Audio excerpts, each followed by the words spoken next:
My name is Leigh-Ann Larson. I am a licensed mental health counselor, a grief educator, an intuitive, which includes spirit mediumship. It's really, really, really my passion to sort of stand on that bridge, pulling the science of the energy body, the soul, the spirit with the psychology, and helping people who are in grief make meaning out of their life now. You know, it's such a big disruption on the other side of a big loss. Who am I? What was that all about? Where do I go now? How am I going to go forward in my life? So that's called meaning making. And Megan is here, Megan Allaire, incredible astrologer. She teaches astrology. She does individual. She's also a fabulous medium and psychic and healer and human. She's a really lovely human. And Megan is going to talk to us today about how we can actually use the astrology of the charts of our loved ones and our own astrological findings about ourselves and make meaning out of that relationship, the loss, big picture stuff.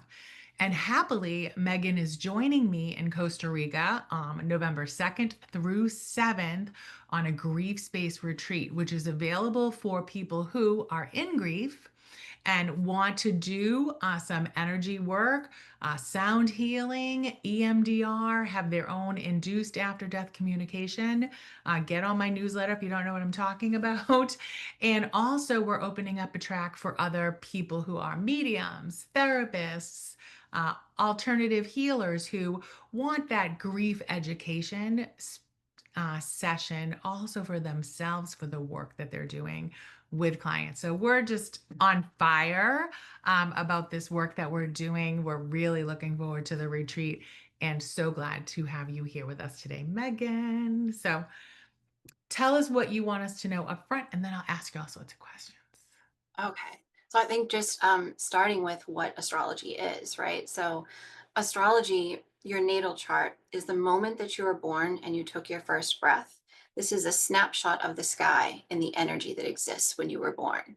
And it's a blueprint. It's a blueprint to how we think, what some of our greatest challenges or obstacles in life might be, what some of our gifts and abilities might be, and like insight into our relationships and our dynamics and how those might play out with other people.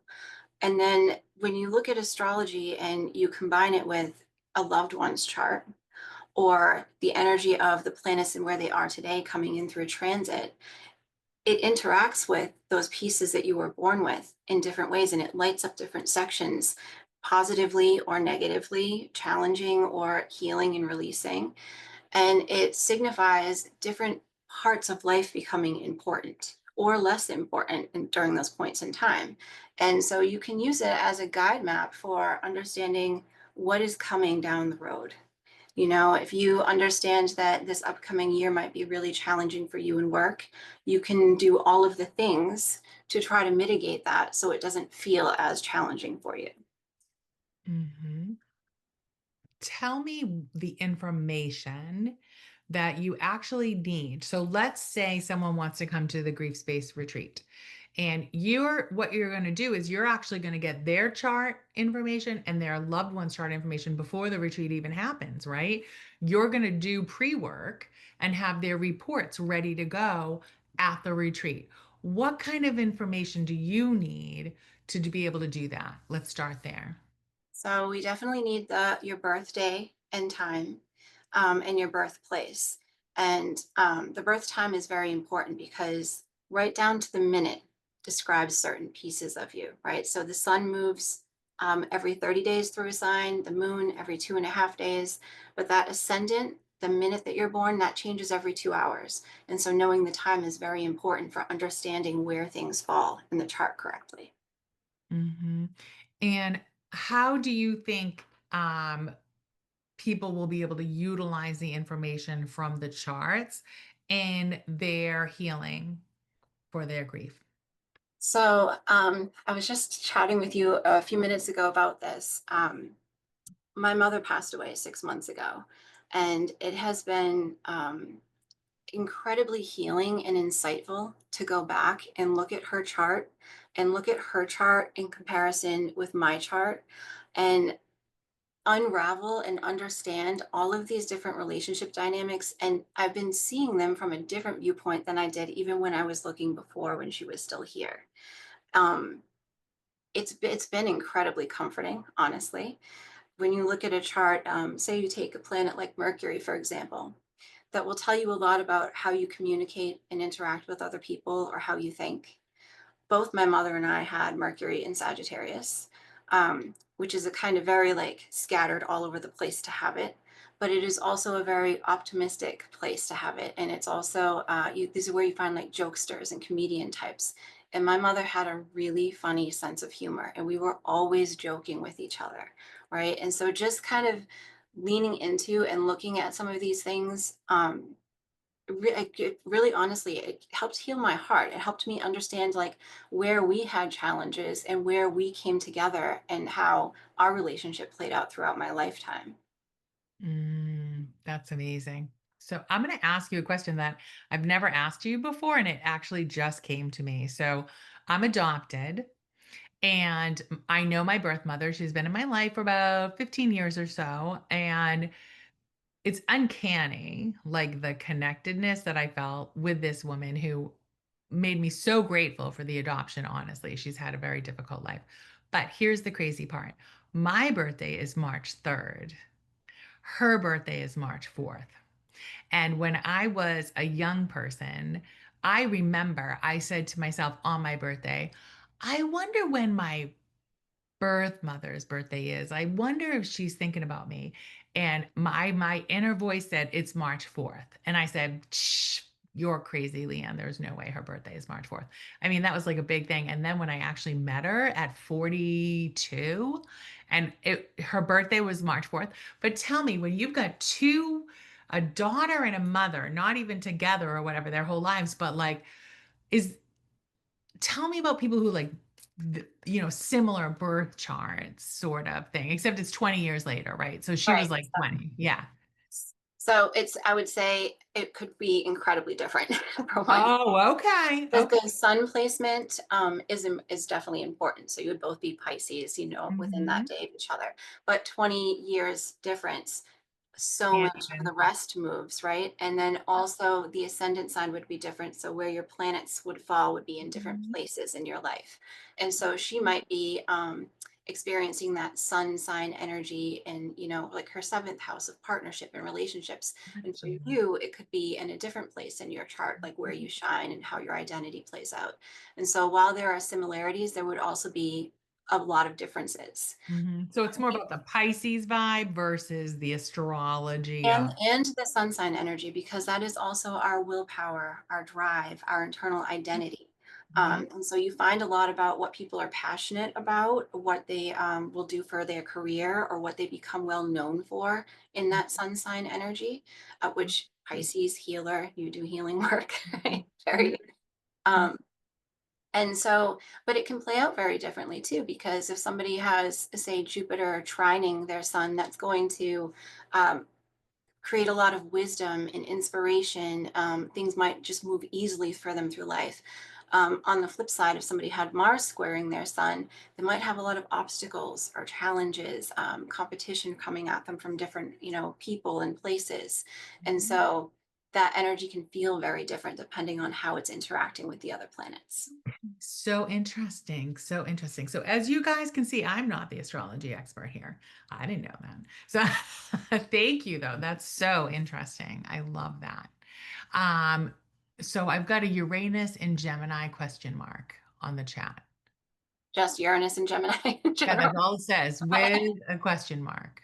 Yes, that Does lie Deja, do you want to clarify that question a little more for us? I would love to jump into this because these are some of the big ones going on right now. Yeah. Can you unmute so that you can clarify a little bit? Yep, one moment, she said. Beautiful. This stuff is so fascinating. Absolutely. Absolutely. And there's a lot of things that have shifted between the end of last year and this year. Um, Mhm. a lot of things. How do you think that's impacting people's grief in general? These shifts? What do you think the implication would be? So it's very interesting. The energy that has shifted is incredibly powerful. So if we take Pluto, for example, it takes 248 years to do an entire orbit through all of the signs, right? So it spent about 20 years in Capricorn and it just moved into Aquarius last November. So it will be where it is now for the next 20 years. Wow. It hasn't been in Aquarius since 1777. And so none of us have felt those Pluto and Aquarian themes before. But Mhm. Pluto and Aquarius is beginnings and endings with technology. It's a lot of transformation, tons of transformation. It's revealing secrets to the masses.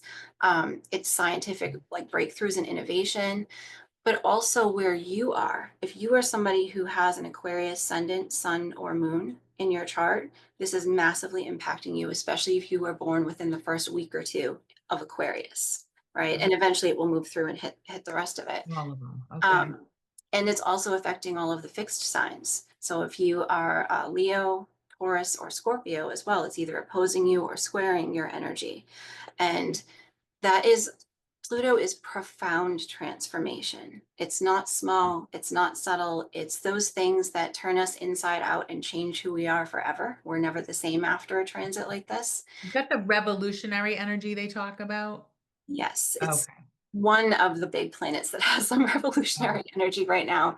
They're okay. kind of working in concert together, which is also really incredible for the time period that we're in because I can't find an example going back for about 7,000 years where they've all moved the way that they are together at the same Mhm. time, the last three outer planets, so Neptune, Pluto, and Uranus. Um, they're at least in harmonizing aspects, which is good, but they Yeah. are big change maker planets. Mhm. And the Mhm. other one I would say is like when you're thinking about how this is affecting people, since they move so slowly, those outer planets, and they've been playing out in the background for a long time, they were in earth and water for the last, 10 to 25 years. Mhm. That's very different now. They've moved all into fire and air signs, and Yeah. we all feel that. We are not moving slowly or considering everybody's feelings right now. It's much more about innovation, thoughts, and taking immediate action. And so the energy of the world, everything is just coming at such a fast pace compared to how it's felt for the last decade or two. And that's either really good for some people who want things to move faster or very unnerving for people who really like things to stay steady. Mhm. That's amazing. Like Monday night, we did Light Workers Lounge, and we had Metatron come in who actually gave us a healing to slow down or to release the sludge. This is the word he used, sludge from our vibration that was making the speed of the timeline. I would say, I can't make this stuff up, making the speed of the timeline feel overwhelming.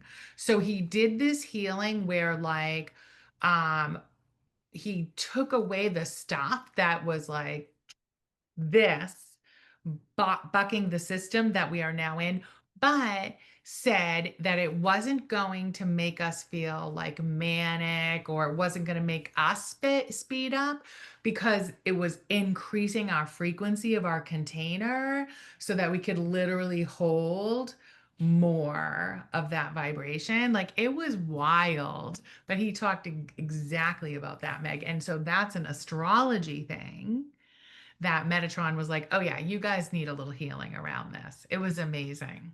It was amazing. So that's so cool. I feel like that's validating to like, Yes. why we did that work Monday night. Yeah, that's so great. So great. Is Deja still here? I don't know. She said in a moment, maybe she was going to go get to a better spot.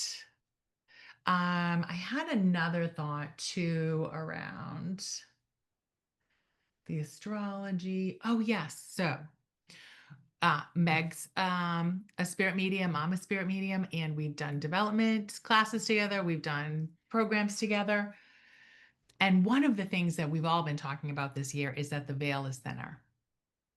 The veil is thinner. And so for my work as a grief educator, it's been great because my clients have really been able to tap into the energy of their loved ones, whether it's in therapy or in an IADC session or meditation.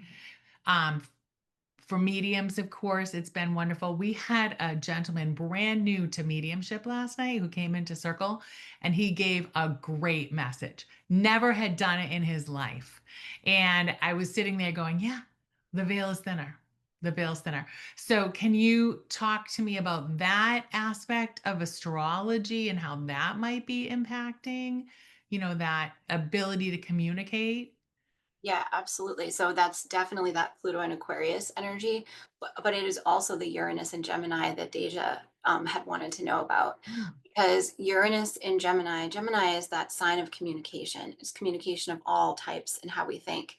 But Uranus is innovation. It's futuristic. It's outside the box, out of this world.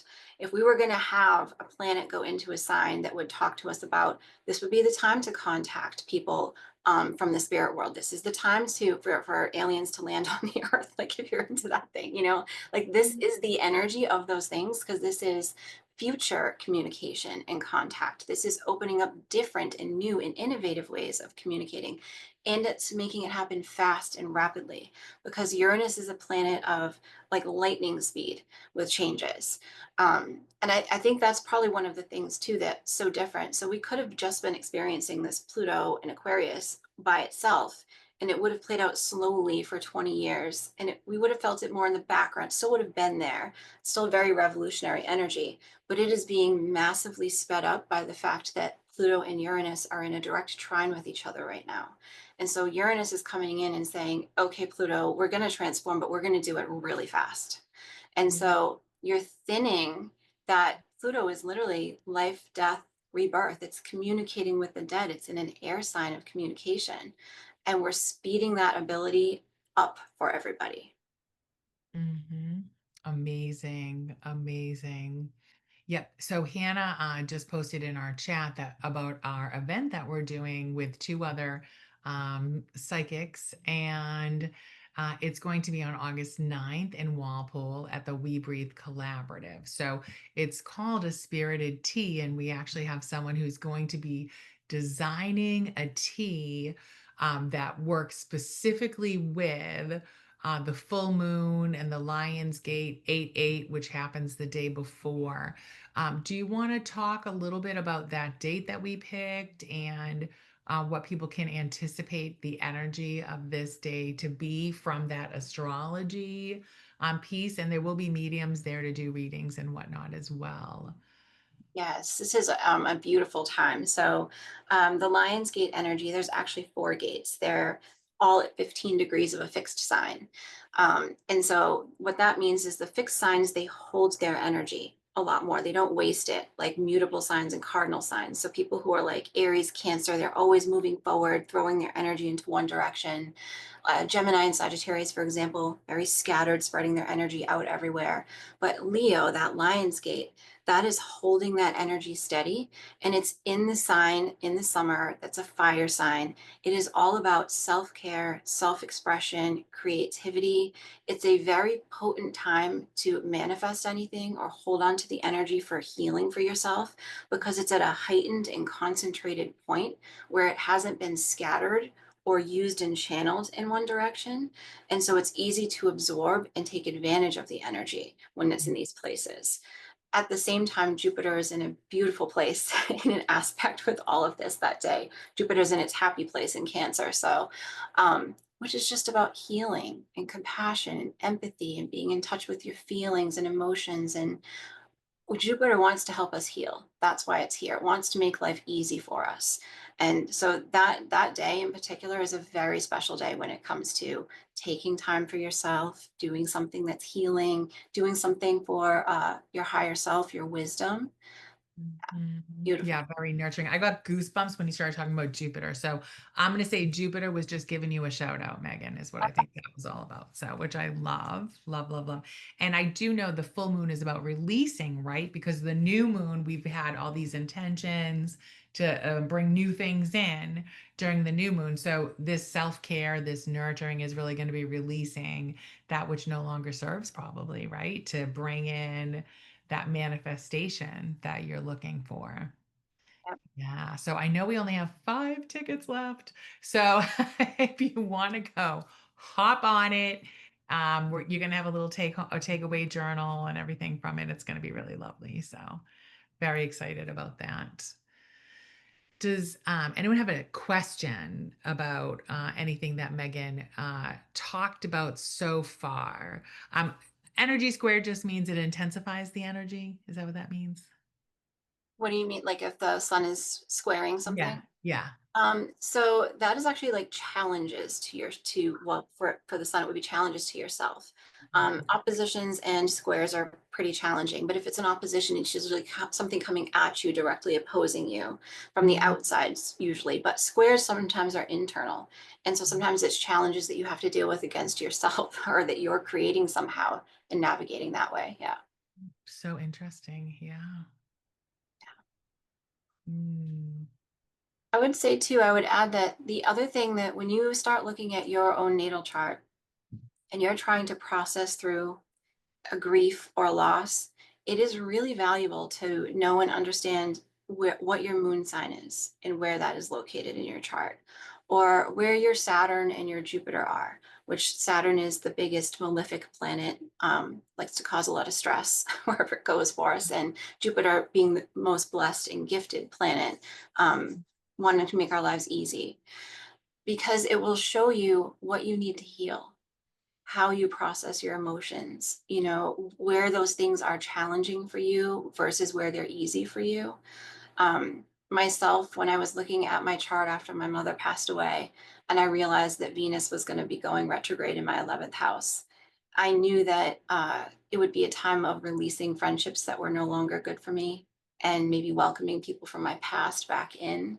And I knew it would be an area of my life that I would need to fill somehow, or I was going to feel even less support. And so I went out of my way to reach out to my friends and do a lot of other things with my friends and like pull them close to me, because I could see that this was going to become even more painful in the next few months, because that social piece for me was going to start changing and shifting into a challenging area.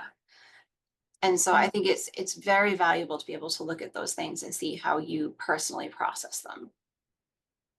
So interesting. So all those karaoke nights were informed They by. were. They were very informed. I knew I needed to go out there and have some comfort and some friendship, yes, and let the love back in. Yeah. Yeah. Yeah. Yes. Megan is a karaoke queen.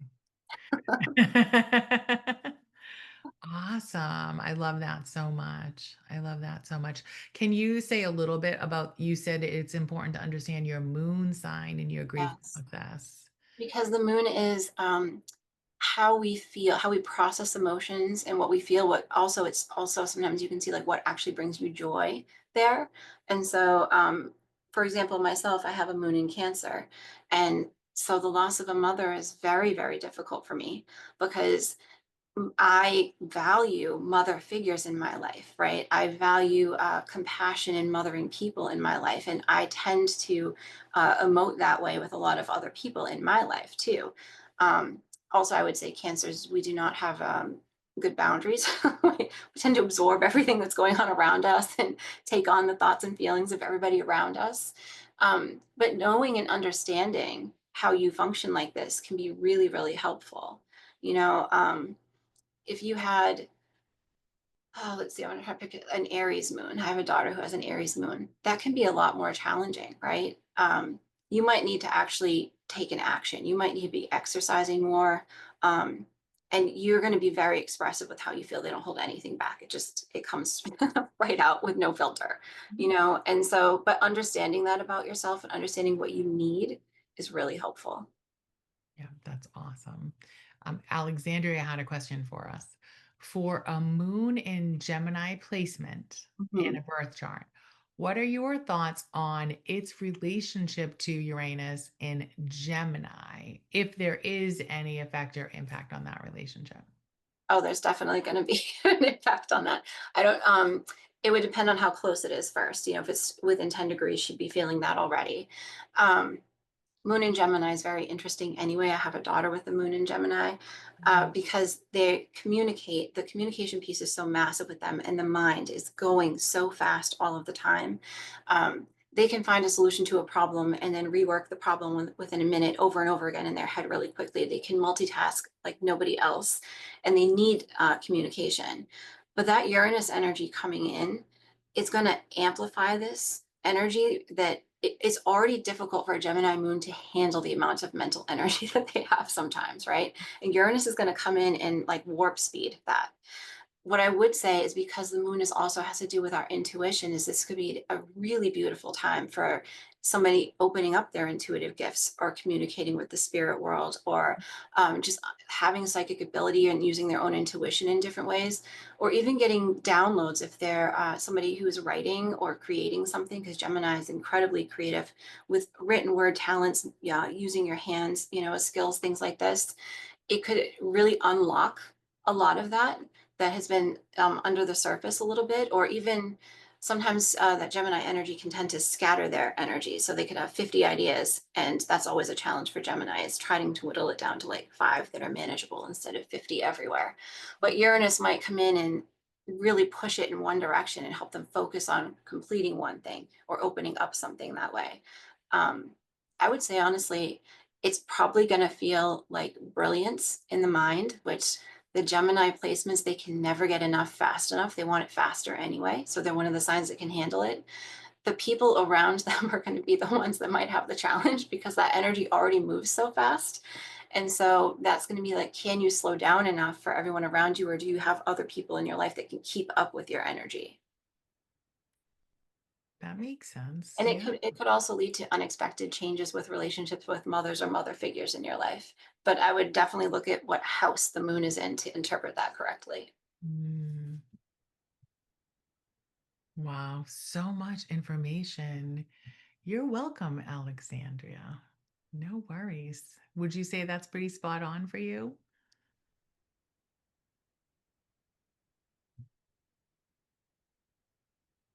And also, you guys can hop on if you want and talk. It's no big deal. If you don't want to keep it in the chat, that's fine. Okay. Here's a question I hadn't thought of. How does when someone passes affect you in terms of charts? Like, is that a thing too? Like, if you knew when someone was leaving or when someone left the planet, would that impact you based on your chart or? Yes. Um, so that's interesting. So ethically, I don't look ahead to see when things are going to happen, but I definitely look backwards Yeah, to I was see. gonna say backwards, not Right. forward. Yes. You can glean so much from that. I Mhm. honestly think even if I was trying to see what was going to happen with my recent loss, I don't know that I would have seen it that way because it can be interpreted multiple ways.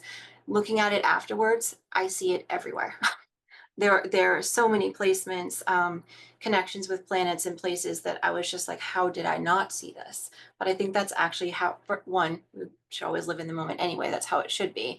But also, it's incredibly insightful because, um, it showed me where I was shutting down in my life, how these things were affecting like longer karmic cycles in my life of my self-worth. For me, like a Chiron in our chart, for example, that's an asteroid and it has to do with the wounds that we need to heal in ourselves. And usually we become a healer for other people that has something to do with that wound that we've experienced ourselves. And for me, mine is in Taurus in the 12th house. And so that's a lot to do with like stability. Do you feel self-worth? Do you feel like you have enough to sustain you? And for me, my mother's Jupiter is right on top of my Chiron. And so she was the one who helped me see the best side of myself, heal that side of myself, right? And so looking at her chart, my chart, and then the planets today and where they're all coming in, it's just such a healing glimpse of everything, and it can show you what's lighting up for you right now in your life, especially what places are being healed too, because as challenging as any of these things are, there's always good stuff going on at the same time. right? It's not usually either or. It's not usually one canceling one out. It's usually this is happening in this area and this is happening over here too. And so if you can learn to see those blessings, it can help ease the pain. Mm-hmm. Yes, I call it bittersweet life. There's always bitter and there's always sweet at the same time. Yeah, just fascinating. So, how long have you been studying astrology? Think I picked up one of my first books when I was like 15, and I Mm. was really skeptical. I was actually reading it to like be like, there's no way no one could know anything about me like this, especially like Scorpio, right? I want to be hidden. I want to be secretive. Like you don't get to know anything unless I tell you. And Mhm. what surprised me the most is that as I kept like going back and buying different books, they were really accurate. And I didn't like that. I didn't like that somebody could see that much, and that actually, like, intrigued me more, and I just kept reading more and more, and then I would say, like, maybe in my mid or late 20s, I actually took some different courses and have, steadily over years. So now I'm 46, I've been learning for a long time now and unfolding, and there's still so much to learn. Um, there's so many different types of astrology and systems that this is something I will still be learning forever. So Mhm, mhm. Well, that's the fun thing, isn't it? that's really Yeah, fun. that's what I Very love about being a medium. We always get to develop and train and get Yes. better. Yes. Liam's doing a thing on getting better at getting names. Did you see that? You probably saw it. You work over at Women of Wisdom. I was like, oh, but I'm going out to dinner that night. So uh, the names will have to wait. So Alexandria said, yes, some aspects felt aligned for me, such as in relation to mental energy being fast or things being scattered in my mind or field. And I look forward to understanding how Uranus may help me with focusing on one thing in my direct experience. And Hannah is also a Scorpio. So woo, Team Scorpio. And Sophie's looking for book recommendations. What do you think? So I have a few favorites. Where I start my astrology students, there's a great workbook called Astrology for Yourself, and it's written by Demetria George. And she does both traditional and modern astrology. And I think that she has one of the most concise and kind of straightforward ways of putting it because there's so many different types of astrology books, and I would say that was the hardest thing when I first started learning was understanding how to put it all together. Um, and so I think she does a really, really fabulous job of doing that. I would say, I think it's by Sue Tompkins. I have so many of them off to the side of me. That's a great one for understanding aspects because that can also be really challenging for people when they're studying astrology is, there's a little shortcut that I like to say. I actually heard it from a different astrologer, and I don't really remember who anymore, but the planets are like actors, and the signs are the characters they play. And the houses is the stage of life it's happening in. And if you think of it that way, it becomes easier to interpret what does Mars in Pisces mean versus, a Mars in Leo type of energy. If Mars is how we assert ourselves and take action in our lives, what we're willing to fight for, a Mars in Pisces is willing to fight for their dreams, right? A Mars in Leo is willing to fight for their empowerment, creativity, their self expression, very different things. And then you would look and see, well, where's that energy playing out in this person's life? Where are you going to feel it the most? Because wherever Mars goes in the chart, there's a lot of action and energy. So is that happening in your career? Are you really talented in your career? Or is this happening, in the house of partnership or your home life? Is it happening behind the scenes? Are you very private? And it will mean different things when it's in different places because even different houses have a different amount of energy to them. So where it's playing out in your life will feel very different. That's amazing. But you better be careful because you're going to end up giving me a new hobby. This is fascinating. I don't have time for a new hobby. Okay. I'm just saying. Okay. I guess we'll just have to talk more about astrology. Okay. Um, Hannah said you mentioned that a lot of the revolutionary planets are in certain positions and you weren't able to find them all in a similar point for the past 7,000 years. How long is this period of turbulence going to last? I guess it's 700 years, right? 7,000 years for Like, so my astrology software goes back to 7,000 years ago. And so, um, for example, Uranus was in Gemini at the same time Pluto was in Aquarius in 1777. But Neptune wasn't in Aries at the same time. And so Neptune in Aries happened during the Civil War 164 years ago, and it's there now. But Uranus was in Gemini then too. And Mhm. then the last time Uranus was in Gemini was during World War II, which was 84 years ago. And so you have these planets that seem to line up with, in the United States charts anyway, incredibly revolutionary periods of time and times of war, changing power structures, changing what we think society should or shouldn't be. And they're all actually happening for the first time that I can see at the same time right now. And so I would say, looking at the history, looking at, the years leading up to each of those time periods and seeing what builds up, these are profound times without them all happening at the same time.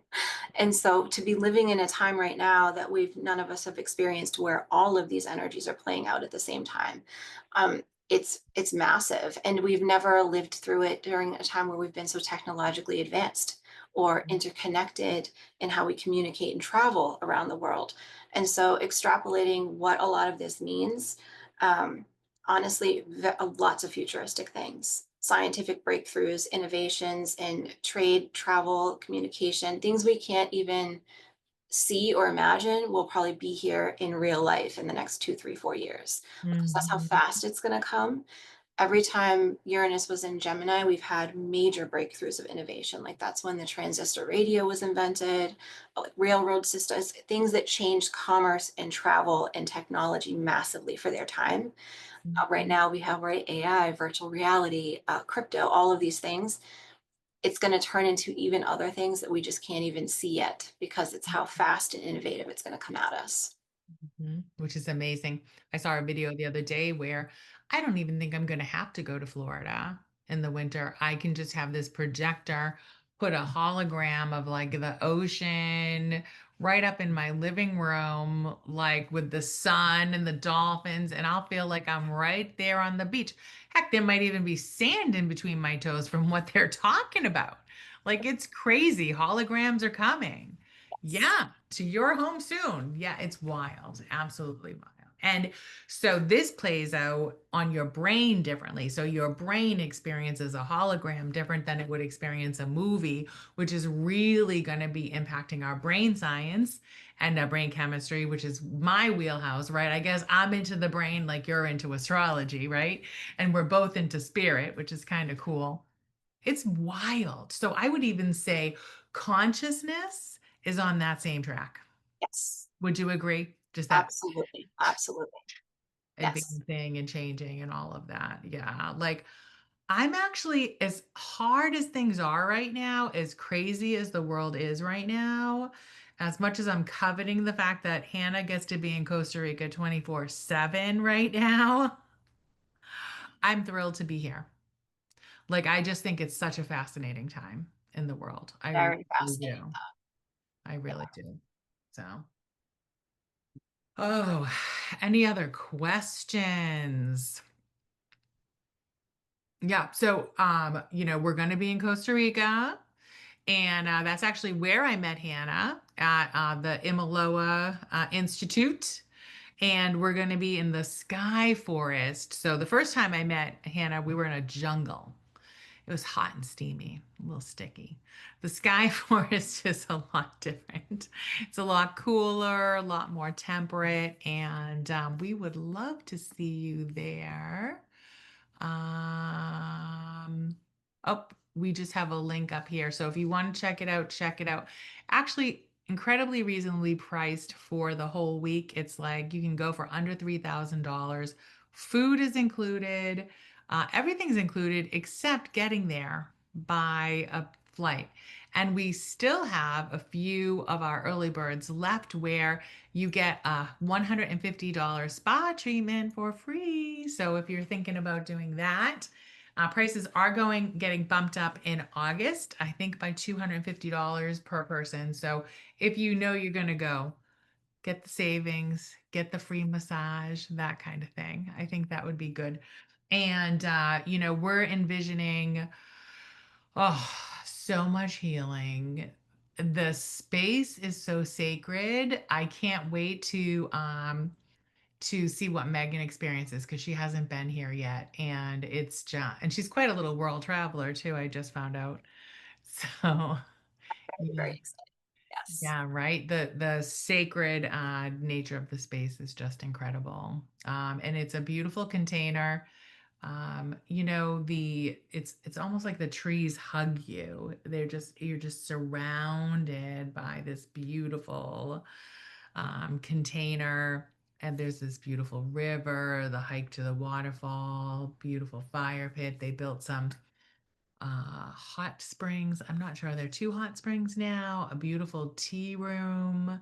Um, oh, beautiful music, sound healing, meditation, yoga. I'm transporting myself there right now. So, yeah. And of course, connection with our loved ones and our guides and each other, which is super important. Super important. Megan, is there anything else that we should talk about? What do you think? We get a couple of minutes. Hmm. Not that I can think of off the top of my head. Oh, I just Halloween, Halloween. Oh, Halloween, yes. Oh, that's very exciting. Yes. So we just put together a mediumship demonstration at the We Breathe Collaborative in Walpole. We are going to be joined with two other mediums for an incredible night of just gallery messages. We haven't ironed out the details of costumes or anything yet, but stay tuned. But look for that in the newsletter. So the newsletters, you can find that on my website. It's my name, just like it is on here, except you put a dash. It's Leigh-Ann-Larson.com. And you can get on the website. And oh, also you could email me. That's true, Hannah. Thank you. Info at Leigh-Ann-Larson.com. If you're looking for a reading from myself or Meg, Meg is at the Woman of Wisdom in Easton at least once a week, right? You're over there. Yep. And do you have any new classes coming up? Yeah, I have. So I have a new astrology course coming up in January. I have a lot of one-off classes coming up, just kind of scattered throughout on a lot of different topics, also out of Women of Wisdom. And then I'm doing online mediumship, starting a circle class teaching in the end of August. Yay. So all of that is happening. So look us up. And what's the best way to reach out to you, Megan? Oh, Um, here. I get your email up here. there you go. Hannah, you Perfect. are so good. Yeah, Megan Allaire, 222 at gmail.com. Yeah. Well, does anyone have any questions before we end? We'd be happy to answer them. Which was the sun, moon, or rising that was most important for how you process grief? The moon is your emotional place, so that's really, really important to understand, like how you relate to the world and how you feel things and how you process through things. I would say there's multiple places to see that though. So like mentioning the ascendant sign, where your moon is really important. And then also I would say like to your Saturn, some of the difficult planets and knowing where they are, because they can have a really big impact as well. Well, thank you so much for all of your wisdom, Megan. We really appreciate it. And Awesome. thank you so much for everybody who was able to come on to the call today and for everyone who is watching the replay. We really want to get to know you. Stay connected to us. Get on that Eventbrite. Follow Leigh-Ann-Larson.com and get on the newsletter. And hopefully, we will see you soon. There's lots of opportunities to work with us, and we would love to see you. Thank you. Thank you, everyone.